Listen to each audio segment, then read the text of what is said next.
Yo, what's going on? Welcome to another JefeCast. Um, this one here is going to be called Why Women Don't Want Children. It's a question. And the demise of the family. Um, amongst other things I plan on speaking on. But that is the main topic of this is trying to understand why is it that women don't want children anymore, or they're not as open to it as they once were, and does that somehow, um, with the change in just the way society is, where women are becoming more empowered, where women are being head of households, is that a reason why, like, the power structure is changing? Is that the reason why women feel as though they don't want children? The responsibilities that come with being a mom, and because of all of these changes in the last 50 years, is that what leads to the demise of the families?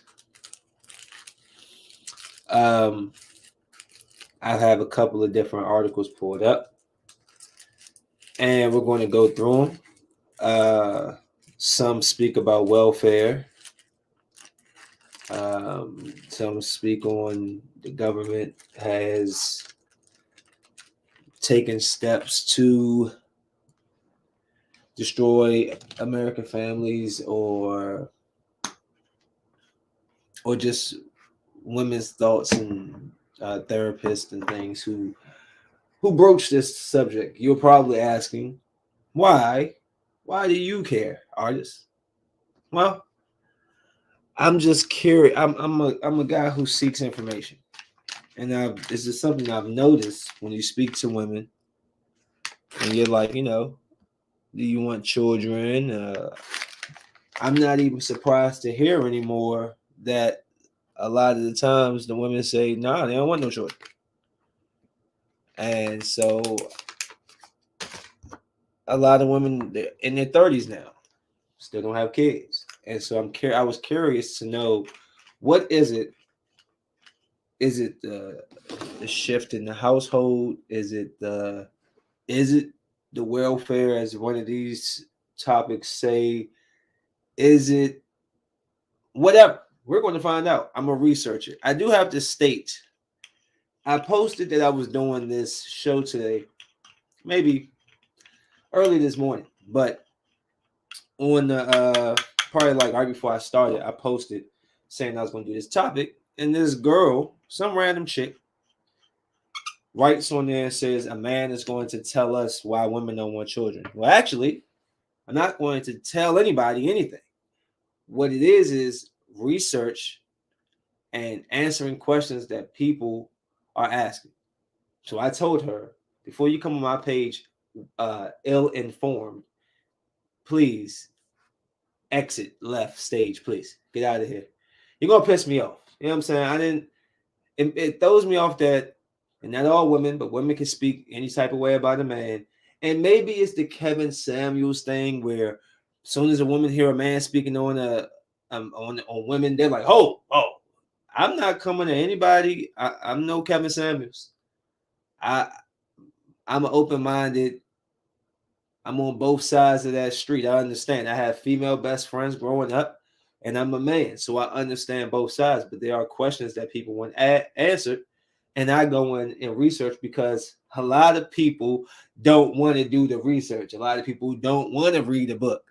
So, and again, I got two cameras, IG, Facebook, blah blah blah. That's what I'm looking back for. But it's so I'm doing the homework for you, and I just was like, it just threw me off to hear this girl comes, uh, readily all in my situation. It's like, you don't know what you're talking about. You don't know what you're talking about. So I told her to go ahead and check out and go home, or just unfriend me and don't follow. Look, like, I just hate when people do that. I don't even say anything. I put a subject out and you're like, you think you got the answer to something. Shut your ass up. You don't got the answer to nothing. So I'm gonna roll my J first, just to get my mood right, and then we're gonna dive into this. Also, we're gonna talk afterwards. The Tom Brady NFL weekend was dope. The Peacemaker show, y'all should watch if you haven't been watching. Definitely watch it. John Cena is actually kind of funny. A lot of dick jokes in there though. That's a white guy thing. Y'all love the dick joke thing. I don't know what that's about, but it's funny. We're gonna talk about Stay Close, Ozark season 4, Moon Knight, Doctor Strange, the whole MCU slate. Of course, AB throws more shade. Larry Hughes talks about LeBron James and Michael Jordan. And Kanto is Encanto bigger than Frozen? And if you know what I mean, do you remember well, I have a young daughter. Well, my oldest is 10, my youngest is 4. But when Frozen first came out, I want to say Kennedy was 3 or 4. And I've never seen children so obsessed with a movie, with songs in my life. And now it seems though Encanto is about to, if not reach that peak, past that peak. But I'm not sure. I don't know if I've ever seen children love a singular movie the way the kids, the girls love Frozen. I'm sorry. I don't know. Maybe Encanto has a further reach because it's a girl with melanin who has color. And, there's a lot of people in this world who have melanin, who has color, who sees themselves in some of these characters, whatever. Regardless of the fact, we'll get into that. Klay Thompson's return. My Thin Mints are coming. I ordered 8 boxes.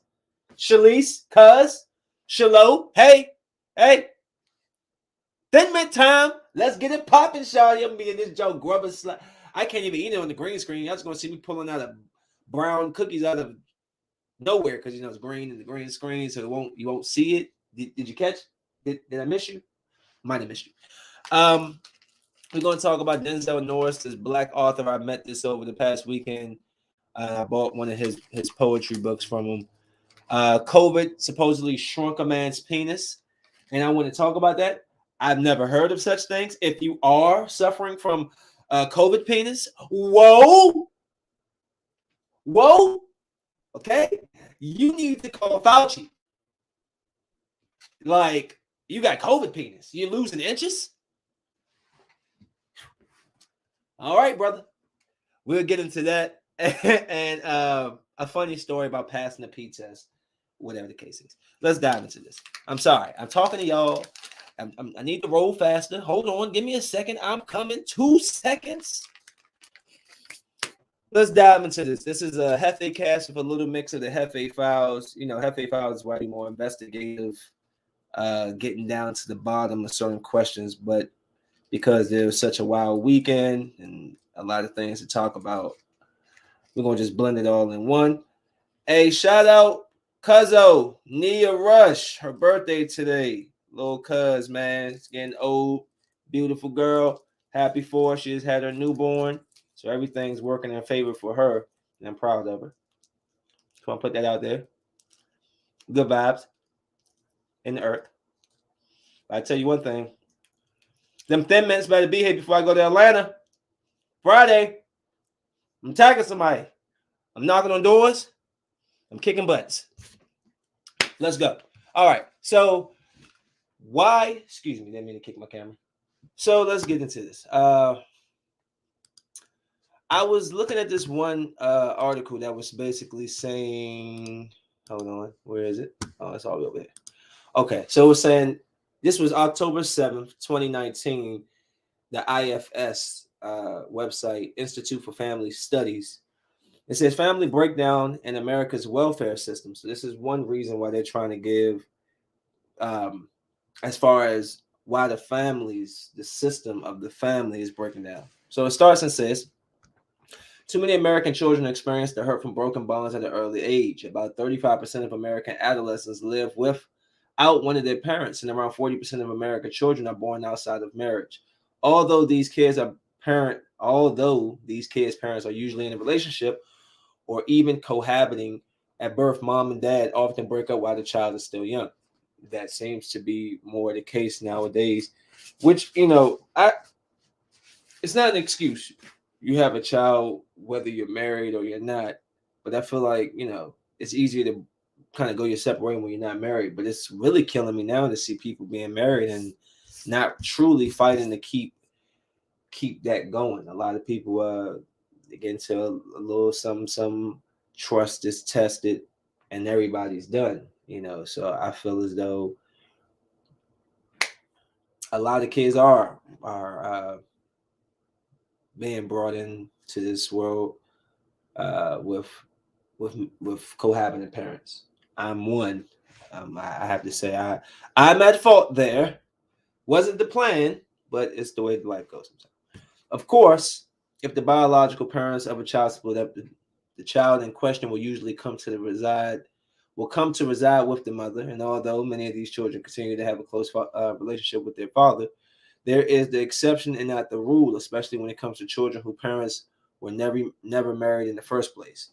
And that was a conversation I was trying to talk about on the podcast maybe a month ago, when the person had put out basically, if a father, talking about fathers trying to get the rights to see their kids, and I had so much backlash and so much conversation when this exact, almost the exact, not this exact wording, but this same ideology was said, and people was like, "Oh, it's not true. Oh, it's not true," and yet I just read it. It is true. In other words, the problem of broken families and is interchangeable with fatherlessness. Simply put, father absence is the now widespread phenomena of children who have no close relationship with or even knowledge of their biological father.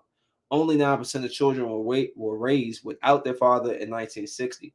Yet today, a quarter of American kids are raised without their father. The consequences are far from benign. Wow. That is a 19% jump up in just 50 years, yo. And how was that? Excuse me. 16. They said a quarter. And it was 9. Sorry. 16% jump up. And the fatherlessness. That's why I have an issue with when women do their absolute best to push men out the way who want to be there in their children's lives. And there's many guys I know, I don't need to put their names out there, it's their personal lives, but there's many men I know who fight, who really truly are fighting for the kids. I was one of them. I raised my hand.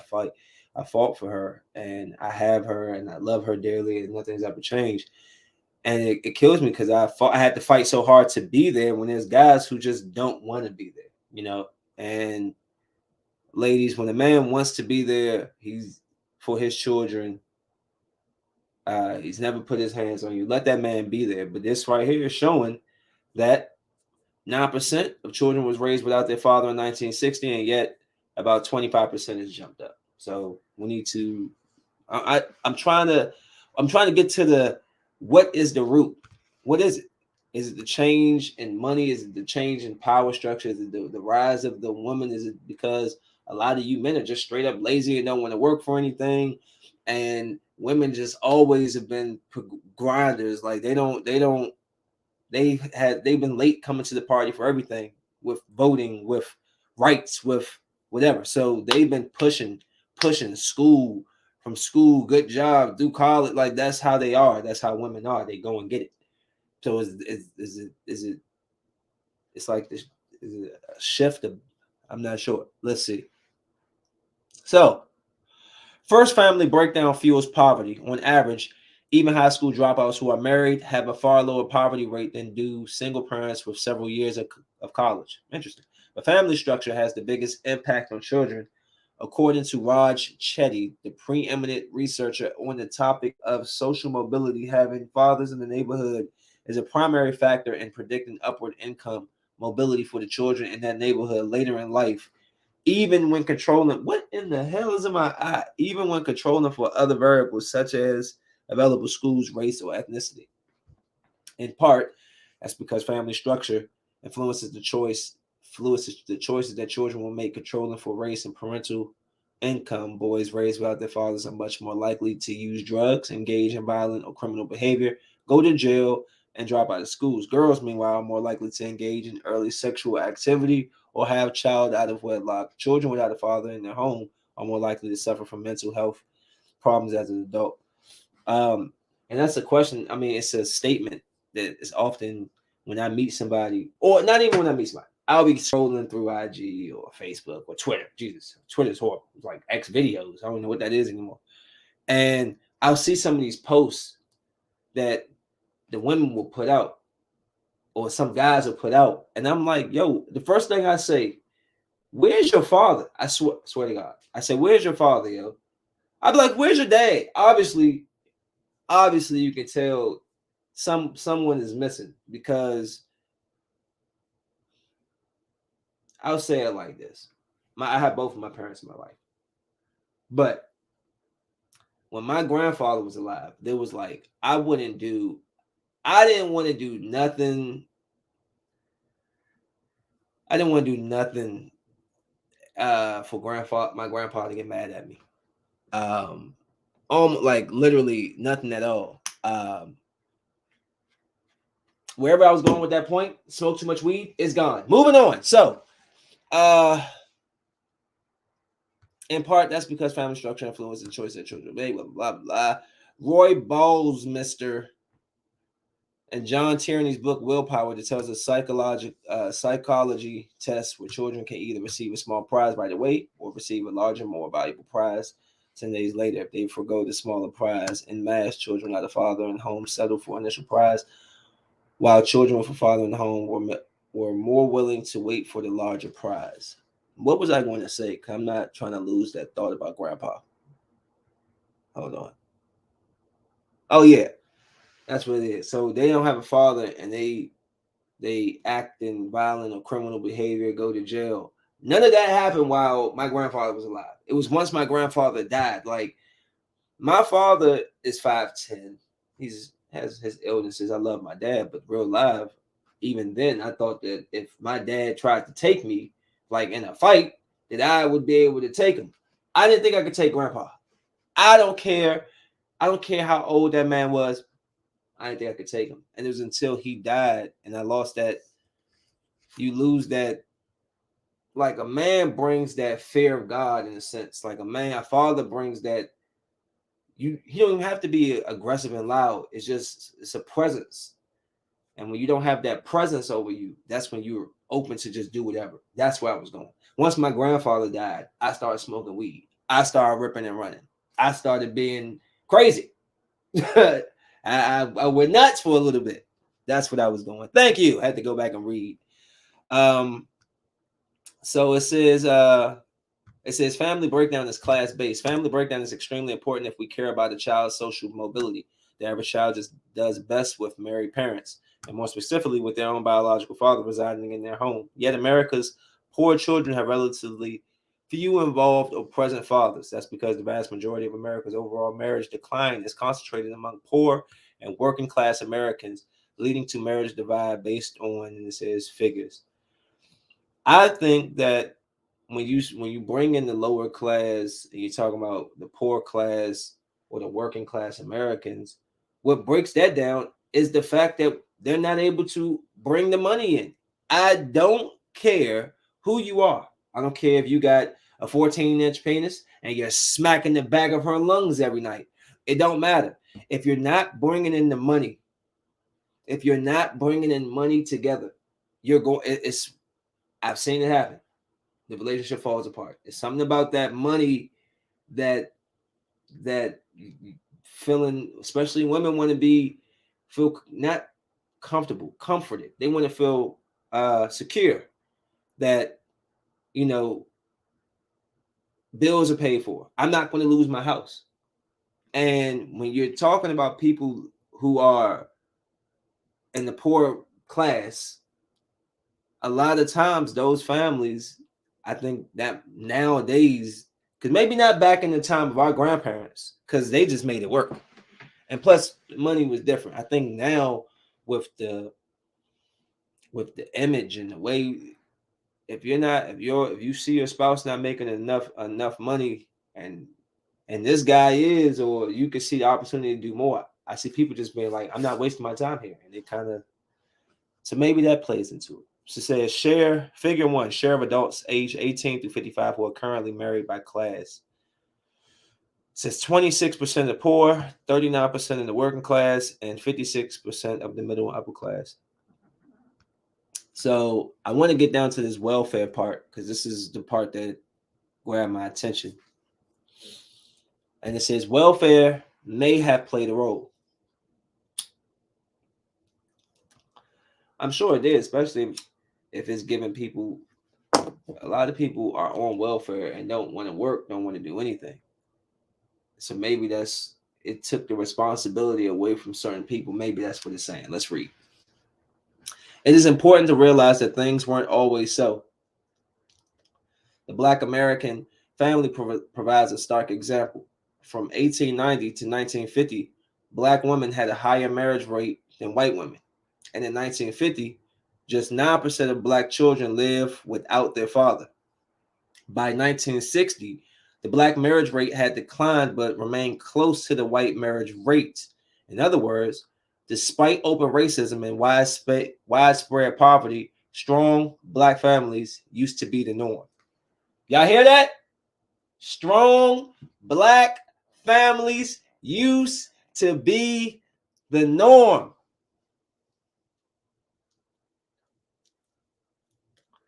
Always say we're not gonna have those grandparents. We're not gonna be those grandparents. So I've been with them for 50 years. No, we're not. I've been there for 15 years. Grandpa, you're 60. Yeah, I met her when I was 45. I always say that. It's something about now, but back then, yeah. How long your grandparents been together? Oh, 65 years this year, sweetie. 65. I met him when I was 14. Got married at 15. Okay, grandma. Okay. Those days are done. Done. So, but by the mid 1980s, Black fatherlessness skyrocketed. Today, only 44% of Black children have a father in the home. In unison, the rate of Black out of wedlock births went from 24.5% in 1964 to 70.7% by 1994. And that's roughly where it stands today. That's tremendous. One contributor to family breakdown, which soon spread to the poor and working class white family, may have been welfare expansion. Cash welfare in meager form existed since 1935. And some welfare expansion took place during the Kennedy administration, but under Johnson's Great Society, which began in 1964, benefits became substantially more generous and came under greater control of the federal government. In the words of Harvard's Paul Peterson, some programs actively discourage marriage. Now we're starting to get down to the meat of something. Harvard's Paul Peterson says some programs actively discourage marriage. You're right, because they do say that you don't like to get some benefits. You can't know who the father is. Some. It's coming to me now. All right. I got you. Because welfare assistance, where was I? Went to mothers so long as no male was boarding in the household. There it is. Marriage to an employed male, even one earning the minimum wage, placed at risk a mother's economic well-being. In famous Man in the House, rules meant that welfare workers would randomly appear in homes to check and see if the mother was accurately reporting her family status. Okay, now we're getting somewhere. The benefits available were extremely generous, according to Peterson. It was estimated that in 1975, a household head would have to earn $20,000 a year to have more resources than what could be obtained from the Great Society program. In today's earnings, that would be over $90,000.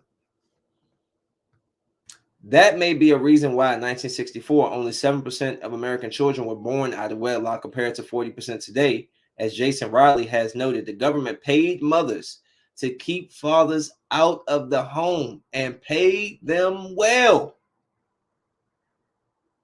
Was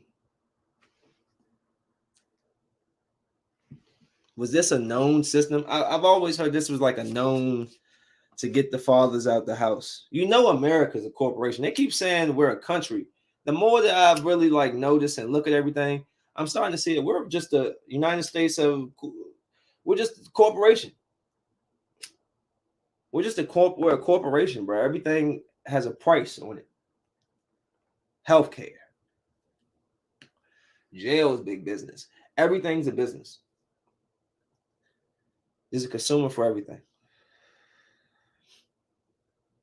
Identifying welfare as a contributor, along with shifts in the labor market and deindustrialization, explains why fatherlessness has spread as it has. For example, racial differences in marriage rates may be largely due to racial income disparities, which led to stiffer marriage penalties for Black adults. And today, many means tested program reach into the working class and lower middle class, which corresponds with a decline in marriage among these groups. In today's America, 4 in 10 families with children receive support from at least one means tested transfer program.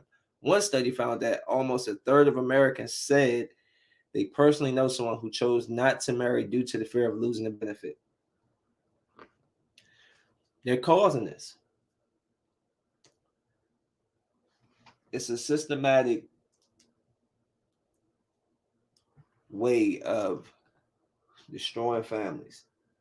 Now, I'm not a white man. Last time I checked, had melanin. I'm a Black man. And it just, I don't know, yo. It just,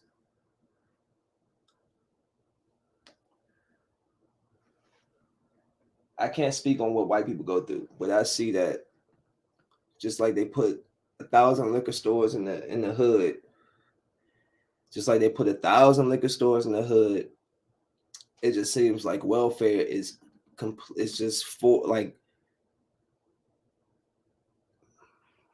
it just seems like it's for Black people sometimes. You know, I can't speak on white America because again, I'm not white. I don't know how that goes for them. But I'm saying for the area I live in and what I see and people that I talk to at times, it's just like it's made for women who don't have a bunch of kids with no father. It's wild, bro.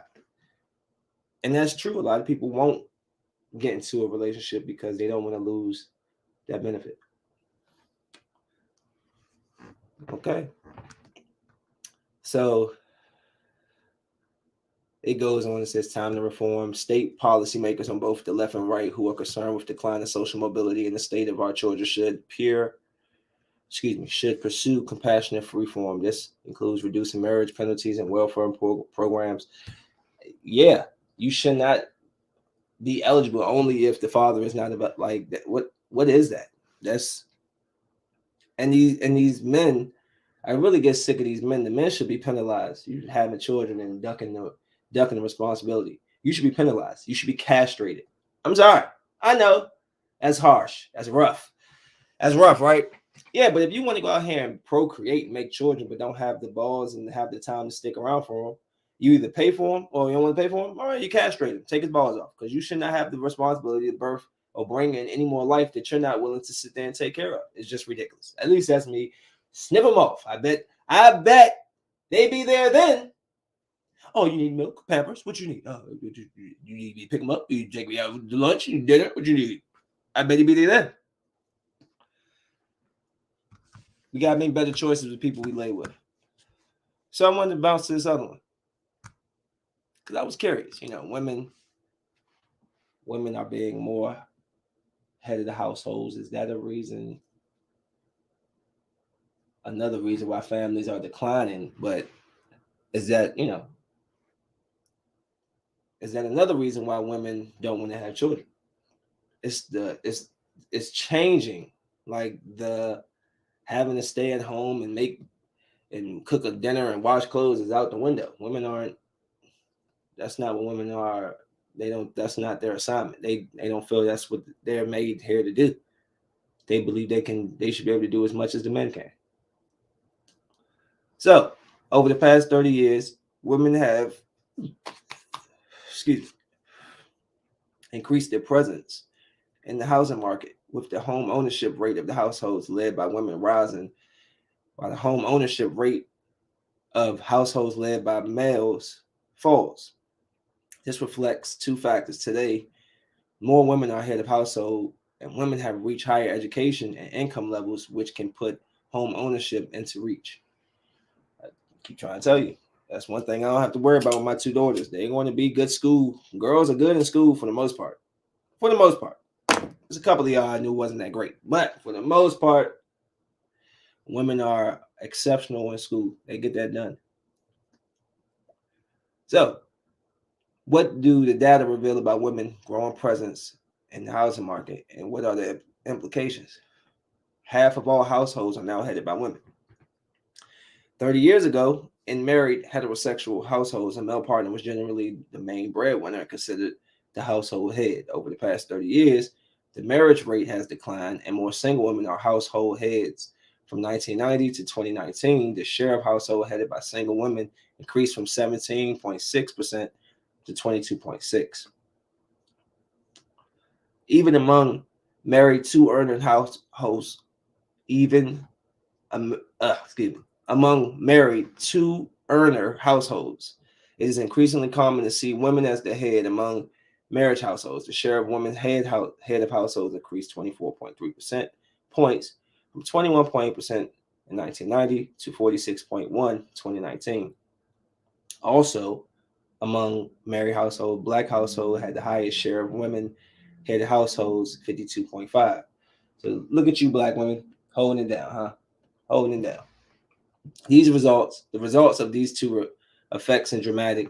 In 1990, only 32.5% households were headed by women. Over the next 3 decades, the share of households headed by women increased 17 points. And by 2019, households headed by women accounted for half of all households. So it basically says that Black women households having the highest share of households headed by women at 60%. So it says all women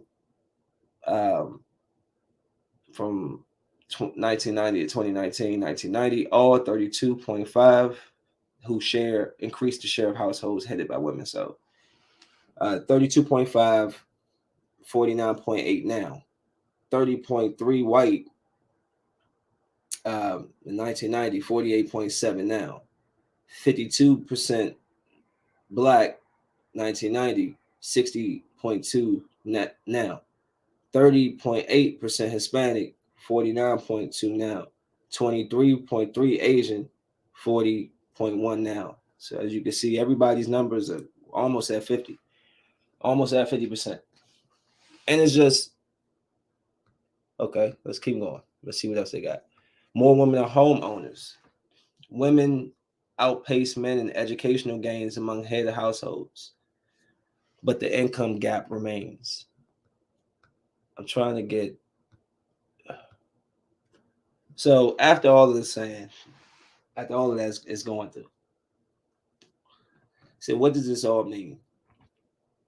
Women's gains in house ownership over the past 3 decades have been notable, particularly because the house ownership rate for men has dropped. These gains have been made possible in large part by gains in education relative to men, though the income gap persists. The pandemic could change the landscape dramatically. Women are facing greater struggles because they are more likely to be working in industries hit harder by COVID-19, like the food and accommodation sectors. Moreover, many women have exited the labor force, finding the demands of employment inconsistent with the managing caregiving responsibilities and the education of children at home as school provides instructions remotely. The results have been sharper drop in the labor force participation rate for women than men, which may further increase earning disparities. If these jobs losses are permanent, this could slow or even reverse the positive trend in women's home ownership rates that we have observed during the past 30 years. Federal relief efforts like those outlined in the American Rescue Plan Act could help provide these necessary stimulus to minimize the number of permanent COVID-19 related job losses, but the gender pay gap is still an issue. Closing it requires changing employer behavior, implementing public policy initiatives, and increasing public awareness. So I don't know. I feel like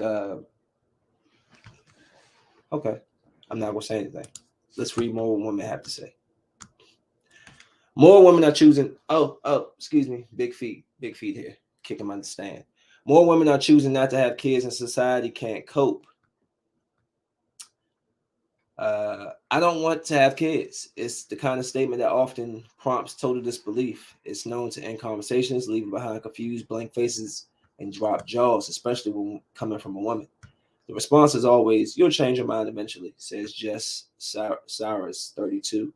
She's child-free by choice, and despite being confident in her decision, Jess is constantly undermined by society's inability to separate women and motherhood.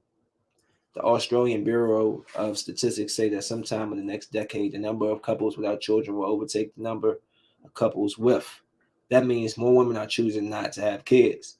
And the trend, psychotherapist Zoe Krupper says, often wrong labeled selfish, shallow, and immature. ABC podcast, Ladies, We Need to Talk is sharing the stories of women who chose to be child free to help clear up some pretty shitty misconceptions. So, why women choose not to have children? That's a huge question. At least I want to know, like, especially because, uh, that's a big part in dating, especially if you're just trying to go past sleeping with each other and actually go to something that actually means something. These are some things that need to be talked about, and you'll start to hear that more and more women, they're like, I can do without. Dr. Krupper defines child-free by choice as a woman making a conscious decision that she doesn't want to have her own children. It doesn't mean she doesn't want to co-parent or step-parent or help her friends out with their kids or be an auntie, but she's made a conscious decision that's not based on infertility or chance or circumstances beyond her control. And rather than, she says, period, into that. And rather than it being about cost, ruining your body, or the fact that having kids can be a rough gig, Dr. Krupper says women are turned off by the ridiculous standards around motherhood.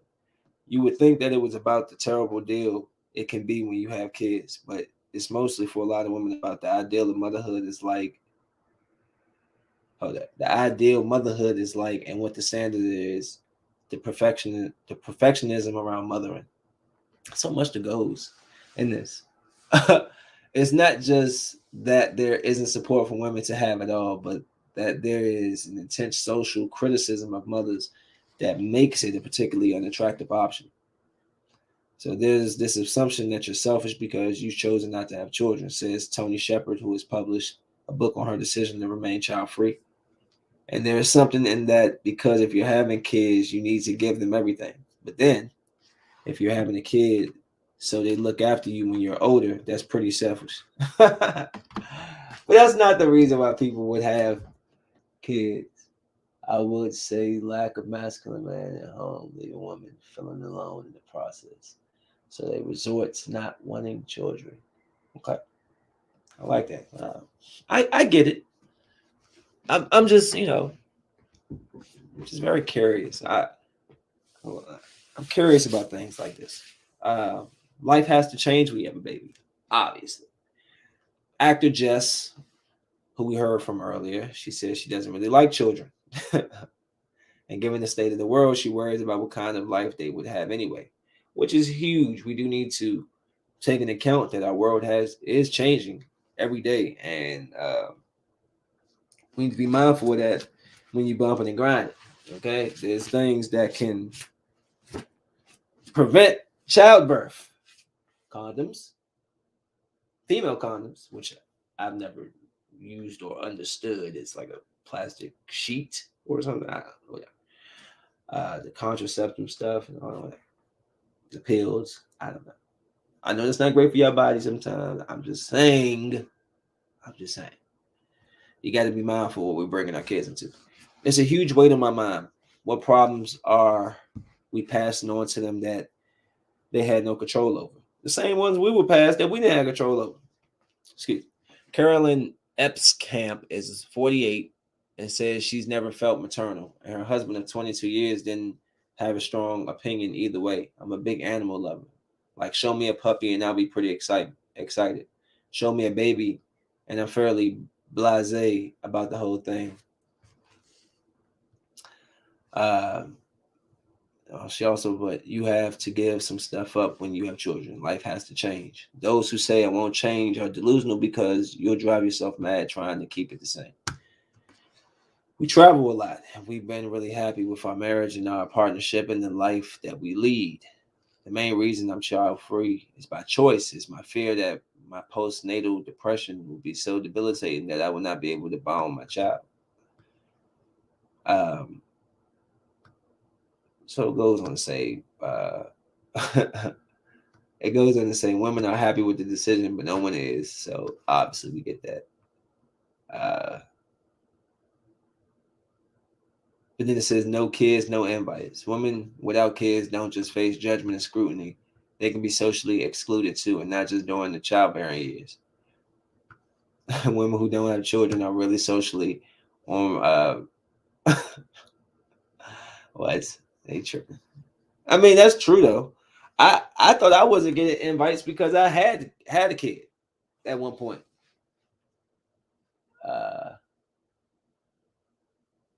Society is changing so much. People are scared what their kid will go through. Yeah, I am. I often talk to my daughter, my oldest, about it. I talk to my oldest, Kennedy, about. I talk to Kennedy like she 25. We would be sitting here just chilling. I'd be like, you know, I fear that I brought you in this world at the wrong time. I always talk to her like, "Yo, so much stuff going on." Uh, Whatever, but there's a lot of pressures on women to be grandmothers and moms, and I'm just curious. I mean, I don't have an opinion on it either way because there's so many people in the world that if you are interested in somebody who doesn't want children, you either accept that decision or you respectfully say, "Hey, I want children, and although I want to be with you, this isn't going to work because we want two different things, and you just gotta." Oh, the Lakers playing the Nets. What's going on here? Wait. Let's put that on right now. I didn't know that was going on. Yeah, let's get that on right now. Put it on the screen. Excuse me, guys. I'm sorry. I gotta see my team lose again. Goddamn Lakers. So it says 19 women got brutally honest about why they don't want kids. I'm not gonna read all 19. I just kind of want to. Okay, I'm afraid that I'm going to end up like my biological mom, and that the children will end up in foster care. I don't know if I would want to put them through that. Oh, AD back. Us, okay. Block shots, yes. Another block, I said twice. Excuse me, guys. I'm excited. The Lakers have been terrible this year. We've been injured. Excuse me. Let me focus. I'm here. Okay. I don't like the idea of giving birth and changing my body. I'm not sure I want to change my whole life for kids. I'm perfectly happy with my nephews. My child will have a genetic predisposition for bipolar disorder. I have bipolar disorder, and so does my father. My child would have a genetic predisposition for bipolar disorder, and while it's manageable, it has certainly made my life more difficult. I'm just giving you clips of what people are saying. I'm a wandering soul, and I love to travel. My partner doesn't want children either. I was bullied throughout my whole school life, mostly about my looks, plus mental health issue runs in my family. I've suffered from depression, and I still have anxiety. I wouldn't want a child to go through the same things I went through. Without children, I can focus all my attention on my nephew and nieces. I feel like I'm too selfish to have a child. I like the fact that my fiance and I can eat what we want, go out for dinner whenever, and do whatever we want, whenever we want, and not have to worry about who will care for our child. I just love our freedom. I can't have children of my own. And when my mom found out, she was devastated, but I was not. I thought there was no chance I could ever consider not having children, and then I had a life-changing head injury. I didn't want to lose myself as an individual. She goes on. She has a really deep story. I kept thinking of reasons to put off children. As I hit my 30s and got married, I kept thinking the reason to put out children, work, my dogs, wanted to have a few more years of traveling, etc. Then at 34, I decided to go off birth control, and I got pregnant within 2 weeks. Instead of feeling excited, I was honestly completely terrified. It wasn't just the childbirth part that gave me anxiety, although that was what to expect. Books are freaking horror novels in themselves. It was all of it. Being home for months with a newborn, not sleeping, losing my identity, my career, my body, and my freedom. It's not that I don't want kids, but since I was 11 years old, I struggled heavily with PCOS, which is polycystic ovary syndrome. Having kids would mean having to be in that caring position for the rest of my life. Just a few more. We're at 13 out of 19. I just don't imagine myself being able to recover mentally or physically from the enormous changes incurred by pregnancy. It feels so socially irresponsible. Overpopulation mixed with the reality of climate change is a recipe for disaster. I work in the green industry and I try to do what I can. I have to read this out because I don't know what. I work in the green industry and I try to do what I can because now all hope is lost and I have to try for the sake of my young nieces and nephews. I was so mad at my sister when she announced her third pregnancy. You was mad, but ultimately I don't want kids, and I've learned to just not even say that to people now. In the past, I've been told by men that I'll change my mind when I'm older. I've even dumped on second, third dates when the topic of kids come up because I really feel strong. I really strong for standing up for society. Standing up to society's expectations. All right, she just wants to be different. I don't want to force some poor kids to grow up in a house where their mother puts the job before them. I work in special education. I love my students, but I cannot have the patience to have a child like them myself. Wow, that's tough. But I definitely understand. I don't want to subconsciously become like my mother. And last but not least, honestly, I don't like most kids. So that's just going through, So we have women just saying that it's not just about the body. It's a lot of PTSD that comes with it. Being able to, some people call it selfish, but being able to do what you want to do should be a luxury. Like, you have the choice to be able to do what you want to do. Having a child should be a choice at times. Sometimes it's not a choice. It just happens. But when you have the choice to control that, why not? If you don't want them, don't have them, because you'll just be wasting their time and yours. And why is LeBron out there looking like a big old block of cheese with all yellow on? We up by 7. Oh yeah, they don't got no Kyrie or KD. Oh yeah, we gotta win this. Come on, now. Stop playing. But because I'm interested, like, is it because the women are making more money that the families are going like that decline? But then I read the whole thing about the American families. Where is that?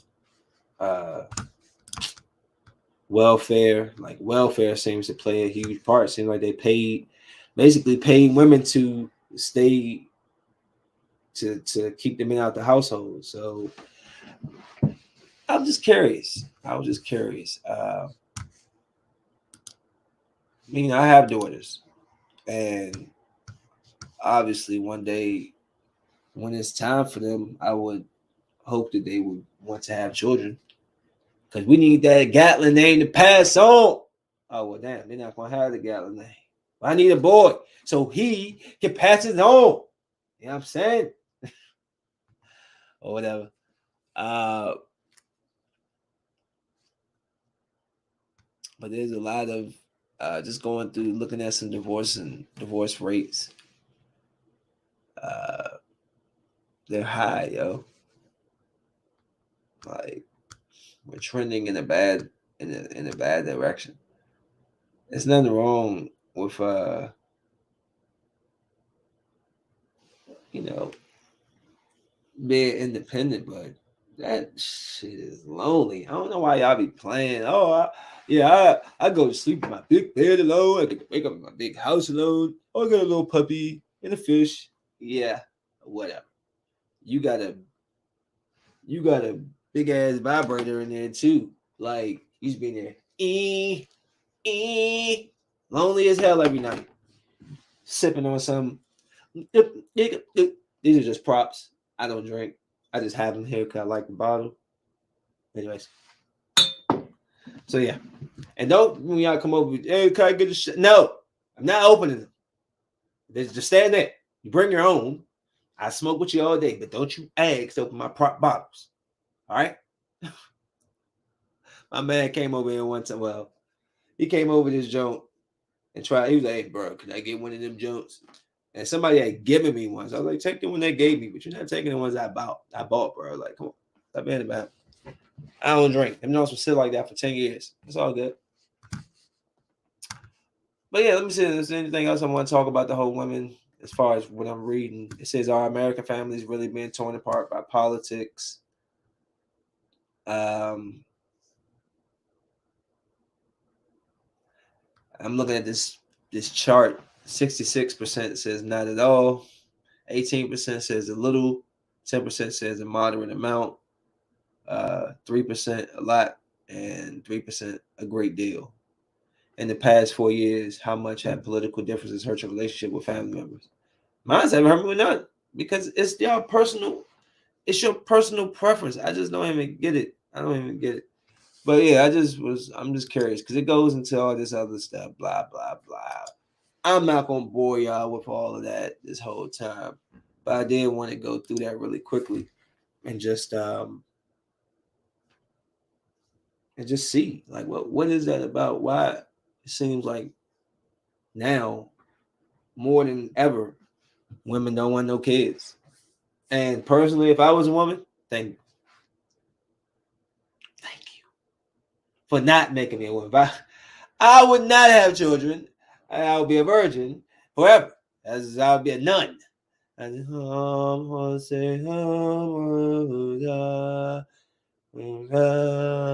yeah, that's me.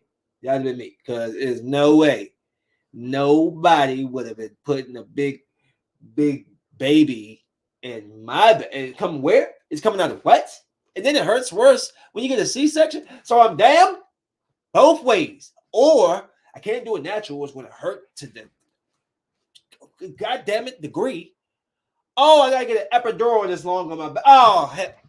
You know, I'm about to leave the podcast. Almost left. Oh, hell nah. So I give it to you, ladies. I give it to y'all because me, nah. No babies, not happening. Let's get into some fun topics now. And I'll come back to the rest of that. You know, I'll slide back over there and say a little bit more about that situation. But really, it comes down to choice. It's women's choice. It's their bodies. As far as the family thing, that welfare. Look at Malik Monk, the shot. That welfare aspect. That article was interesting, and I want to look a little bit deeper into it. Now it makes a little bit more sense. A lot more sense actually to as why things in the black community would be like that. Like a lot of them, like why I'm getting a free this amount of money. I'm not about to lose it because of you. Like we can fool around. We can make more babies that get paid for. But that's sad, man. Because family is beautiful. Family is a beautiful thing. Alrighty then. So let's see what I gotta talk about real quick.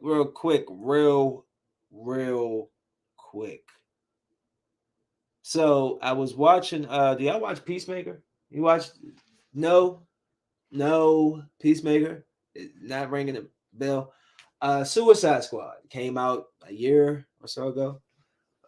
James Gunn had made it. It's like they call in the crew to like a bad guys, and they put a bomb in their head and basically force them to do whatever on their bidding or whatever the case. So John Cena was in that movie. In that movie, it looked like John Cena died. You know, I'm enjoying our time with y'all. I feel like I got to roll it again. I think I did. That was called Red Rum. Yo, that joint is some fire. That joint so much fire that I wish I had a bottle of water in me because I feel like all of this is just dehydrating. Like something about that weed just evaporated the water in my skin folds. Right here is just drying up. I can't. Anyways, but this other one, it's hey, we gotta talk about smoking weed if we're on a weed show. I mean, Highdeas, you know. Anyways, lemon some gelato. I like that. I like that a lot. But Peacemaker, man, Peacemaker is on HBO Max. If you don't have HBO Max, get it. Stop being cheap. Go ahead and get it. And HBO Max has John Cena. He came back. Apparently, they did surgery. You know, they bring superheroes or whatever. They brought him back, and it's been following him. It's a good show. It's like creatively fun. John Cena is hilarious. Apparently because John Cena kind of acts like a big doofus in the show, like a big kid. I can't like Gronkowski, like Rob Gronkowski. I can't explain it. And his father's like this. You find out that his father's like this racist, you know, white devil. That's his like name. His villain name is the White Devil, and it's this whole circumstance they're going through, like bringing this team together. Amanda Waller, if you're familiar with the movie, Amanda Waller, the black lady who was running the Suicide Squad. Her daughter's in there, and the people don't know it's her daughter. So I'm very curious as what's going to happen when they. Oh, I didn't even watch Power. I'm gonna have to cut that on. I'm gonna have to watch that. Damn, so much stuff to watch. I just watched Ozarks. You know how long those episodes are? I felt like I was sitting there for 12 hours. It was just like 8. It was I love the show. But damn it, the pacing be like you be wanting to take a nap on that joke. It be anyways. So Peacemaker, man. Basically they're trying to kill what's called butterflies. It's this alien race. You don't know what their issue or what their problem or what danger they bring yet, but they just once you kill it, the person like they butterfly comes out of their head and it's weird. But, you end up finding out. I don't want to spoil it. If you haven't seen it, go watch it, and I'll spoil it for you later. But Peacemaker is a pretty good show. If you want to laugh, it got some good action and funny. If you like John Cena or buff white guys, he's always out of his clothes for some reason in that show. Yuck. But hey, good for him. Moving forward. Stay close. Now, I told y'all I was going to give y'all like a week to watch the show, and now I got to give y'all spoilers now, and I held it up. I'm telling you now, Stay Close on Netflix show. It's about this former dancer who basically moves on her life. She like ran away. Well, you don't find this out at first, but you find out that this girl, she has her children and she has her husband, successful yoga business or whatever business she has. And her past start coming up. This white man is looking for her, or she's hearing that this white man is coming to look for her. And you start finding out about her background, and she was a dancer, and she was dating this one dude, but like the owner was just like jealous and wanted her for himself, but she didn't, wasn't interested in him. So one night she like finds him dead in the woods, and she takes off because she doesn't want to be, people would think it was her because everybody thought that they were together. And it's this whole story, like it's like in that same area every year, like say April 4th, every April on this date, people die. Like two men go missing, or something like that. And so somebody had died again, but they haven't like noticed that connection until later on. But they had another guy go missing on the same date, the same type of way as when the bald white guy went missing years ago. So that's what opened the case back up. With a detective, this one dogged detective was still like it still was on his mind. He wanted it. You know what I'm saying? So that's how she gets brought back into this in the whole fold. And this boy went missing. And you're trying to figure out like who killed him, like what happened to him. Then you find out her daughter met the boy at the club, and the boy tried to drug her drink, but the best friend that went with her, girls, it's always good to go out with a female that's paying attention, because her friend had her back, dipped her fingernail that had like some little coat on it that would tell you if it was some drugs and your alcohol on your drink, and it turned her nail to the color. So she was like, oh nah. She switched the drink. The dude took the drink, and he was messed up. He was trying to go after them, and they was running through the woods. And next thing you know, they find out the man is missing and dead. I mean, well, they think he's dead, but you know that he's missing. So then you're trying to find out. They keep giving you little tidbits, but they're not telling you what's going on, and it's just like killing me, because it's like, yo, they show a little bit of her past, but not enough to let you know, like, okay, what's up. And it's just they show a little bit of that night. Like you see, like the father pushing the boy's car in the water, and you're like, what? The father? Like, how the father get into it? And it was dope. It's a really, really good show. So at this one point, her closest friend is this white woman who you end up finding out is sick. And she was basically trying to, it was a lot going on. End of the story, the girl, because the woman, the white lady who was basically being like the manager of the bar, she was the one she was dealing with the cop. And it turned out that she was the one that was killing all these people for these years. It was so dope. And then you find out how the father end up pushing the car into the water. So whole time, it was something where the boy caught up with the black girl. She was at his car, and I don't know if her friend hit him or did something, but they got him into the trunk and they parked the car in the woods. And she told the father, like they had this thing where he would come pick her up wherever she is, no questions asked. So she called him to pick her in the front up. He came, picked him in the front up. He saw the car sitting over there. So on the news, he noticed the little boy was missing. So he went back and pushed the car in the water. Whole time the boy was still alive in the car. Yeah. The show was dope, son. Like, the show just updating itself. The show was so dope, bro. Like, so much. The woman was the killer the whole time. You didn't know that. And the boy was in the stay close. That show was so good. So freaking good. Shout out one more time to my Thin Mints that will be showing up, all 8 boxes. No, I'm not going to eat all 8, and no, I'm not sharing, but maybe 1 box with Kennedy and Amelia. But that's it. 1. The rest are mine. No, you can't have none. No, you can't have none. Nobody. Mine. Okay? So letting you know. I got to figure a way to put this tripod where it's not by my big old foot. And the Ozarks.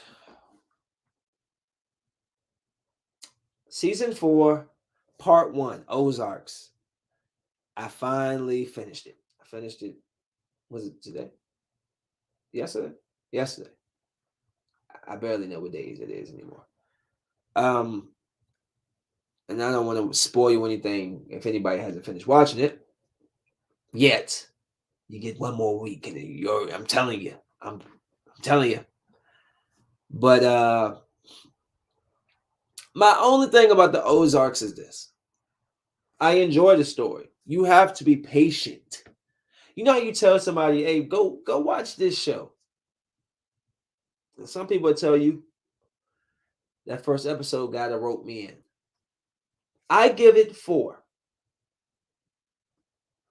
Because typically That third to fourth episode start to get going. That's when you know what's really about to happen. So I give it about 3 to 4 episodes. But that show, it has such a slow pace. Marty is just the calmest person ever. I mean, does anything rattle him? He doesn't even yell. I mean, he's so calm. His demeanor and the setting that they're in and the people that they're dealing with is such a slow show. Oh, tough, LeBron. It's such a slow show, but I love the story of it. I'm almost like nervous for these people all the time. I'm like, yo, are they going to die? Like, I don't know what's going to happen with them. I'm very nervous for them. And good defense. Very nervous for them. So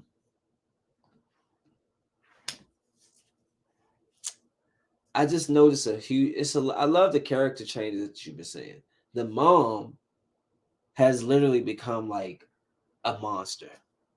Literally, the mom is somebody. She from episode season 1 to season 4, the mom is a completely different person. Hold on, excuse me. Somebody's calling. Please text me.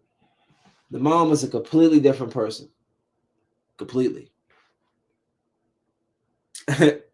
She is power hungry. She has gotten a taste of power, and she is on it. She's on it. She's willing to sacrifice anything to get it. She's losing her son, especially after she killed the brother. Son is completely rebelling against her. And because he's rebelling against her so much, he's basically rebelling against the whole family. They have a way out. Um, I doubt they get it. Navarro, things happening with Navarro. He has a nephew who's very aggressive. So it's been a good season, but once again, it's a slow show to follow. I seen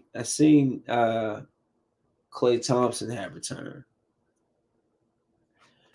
But then I seen that he hurt his knee.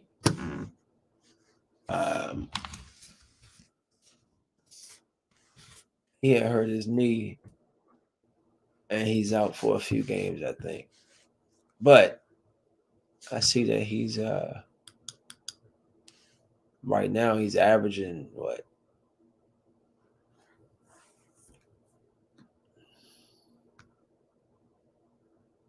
14 points so far this season. Shooting 30% from three. His best game was 21 points. 12, 21, 13, 11, 14, 17. I hope he get back to his form, yo, because Clay was that guy. I haven't seen him play yet, but I know that he's back, and I just want to acknowledge that, hey, happy you're back, bro. Happy you're back. I met this author. I went to the. I had went over to the. Went to the mall, and I had met Mr. Denzel Norris. So Denzel Norris is a self-published author of 5 poetry books from Brooklyn, New York, and I was walking through, and the guy had stopped me. I guess he had somebody working for him. The guy had stopped me, and he had told me his story, and I was just like, it's all good, bro. Like, I'm always going to support Black business, support business in general, but a Black author, trying doing something good for the world. He had multiple books. They all had a different story to them. This one was a self-love book, and he had beautiful artwork with his poems.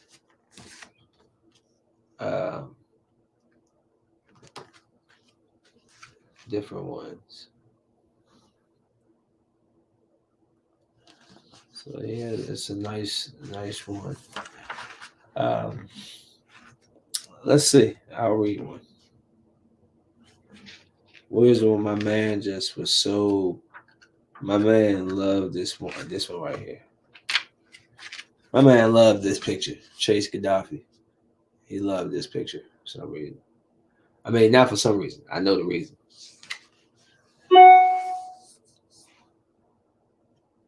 Will God? Okay, so one is called Will, and it's so I don't like the way. I'm sorry, not that. I don't. I don't know how it's supposed to be written. Okay, so alone. This is so alone. We're going to read just a quick. See what he got. Laughter simmering in the vicinity of the class I am in. Isolation is one of my main amenities. Not intentionally. I have comfort when I am alone. Truthfully, it's the only time I have confidence to really speak. Laughter simmering in the vicinity. 22 minutes left in class, and I'm ready to leave. How can I be in a room full of people and feel still so alone? And still feel alone? Excuse me. I'm prone to head nodding, then going home, afraid of removing myself out of the shade, not engaging with others, used to staying in the zone that I condone. 2 minutes left in class, and I'm impatient, has become invasive. And my impatience has become invasive. Extremely channeled on going home where I belong, away from it all. I know being so distant might one day hurt me. I am my own worst enemy. Being alone is what I choose to be. In my home, in my zone, away from everyone. Please leave me alone. So that's one of his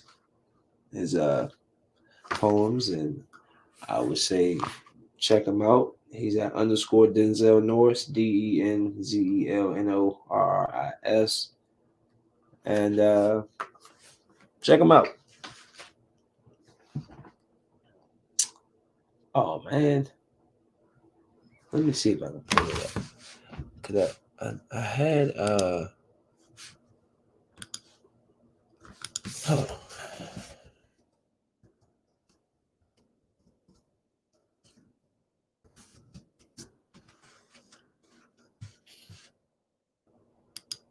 Yeah, here we go. Yeah, I'm 21. Stop playing with me. Okay, so Leafly put out a top 10 strand of the best weeds that they got, you know, this year or so, whatever. So Jokers, oh, this looks so good. Oh my goodness. Jokers is best in class, fruity, spicy gas that'll make you grin. It's maximum THC.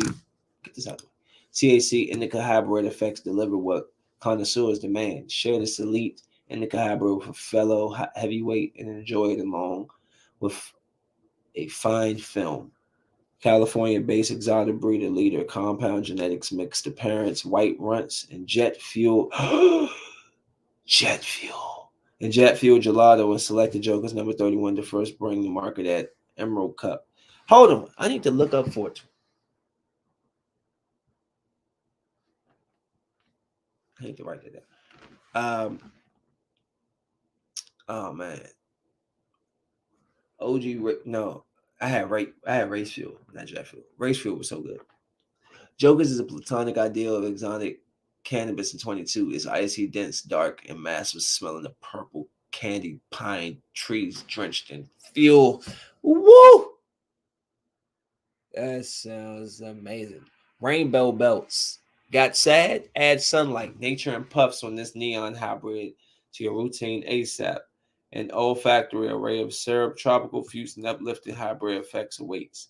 2022 will surely include a slew of new Z crosses, formerly called Skittles, leading them Archive C's Cross Z X Dosey Dos, which is not recommended for beginners.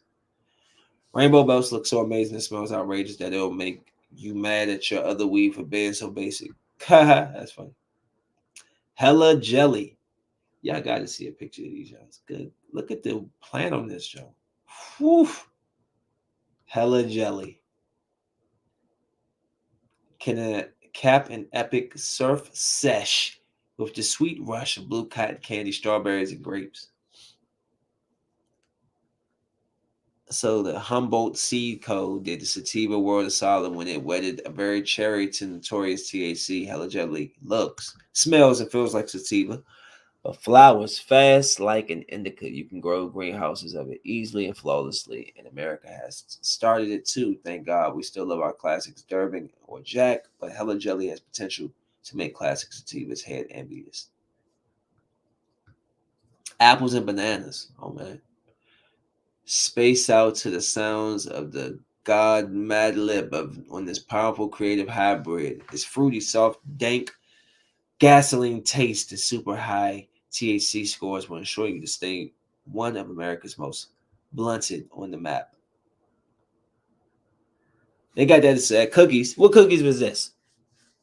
I gotta go. Where's the Emerald Cup? Is that on 420 at what's it called? Mac V2 layer cake. Oreos. The plant looks ridiculous. Garlic breath. Oh man. Black cherry punch. Kush mints. Stop it. And they got pictures of all this. I would just put my nose in there and sniff all day long. That's what I would do. Oh, your boy, he threw some shade, AB. When the Bucks was eliminated, he put up a sign. Oh, yeah, they lost. Oh, yeah. That's AB for you, right? That's him. Nothing you can do about that. Nothing you can do. So the guy who said he had the COVID penis, he said he got COVID and he lost an inch and a half. I don't know. I can't verify this. I don't want to. I'm just saying. This is what he said. It's his words, not mine. He said that he caught COVID, and when COVID was done, he lost an inch and a half.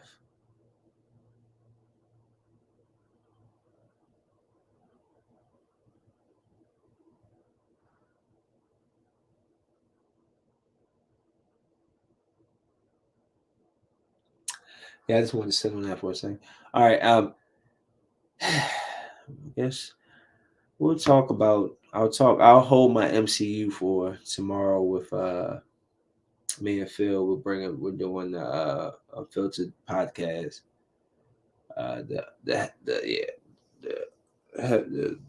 That you know so many podcast names. I can't remember all of them.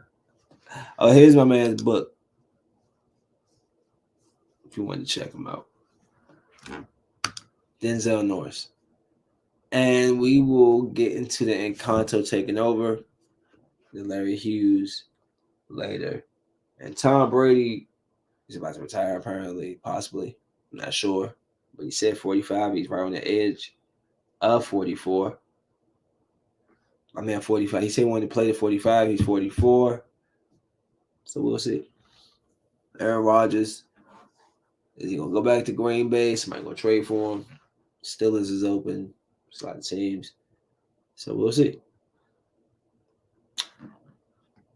That's all I got for y'all today. Until I come up with another topic. See y'all next time.